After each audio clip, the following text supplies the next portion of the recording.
Soma adhana. Allahu akbar, Allahu akbar, Allahu akbar, Allahu akbar. Ashhadu an la ilaha illallah, ashhadu an la ilaha illallah, ashhadu anna Muhammadar Rasulullah, ashhadu anna Muhammadar Rasulullah.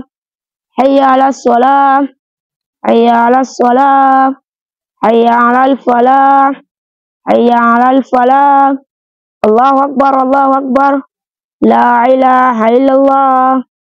Allahu akbar maana yake ni Mungu ni mkubwa kuliko kitu chochote. ashhadu an la ilaha illallah, tafsiri yake ni Nashuhudia kuwa hapana apasaye kuabudiwa isipokuwa Allah. ashhadu anna Muhammadar Rasulullah, tafsiri yake ni Nashuhudia kuwa Muhammad sallallahu alaihi wasallam ni mjumbe wa Allah. hayya ala sala maana yake ni Njooni katika sala. hayya ala fala maana yake ni Njooni kwenye faulu. la ilaha illallah maana yake ni Hakuna apasaye kuabudiwa isipokuwa Allah.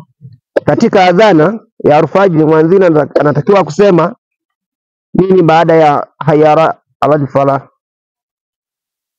As-salatu khairun minan naum. Nini maana ya salatu khairun minan naum? Sala ni bora kuliko usingizi.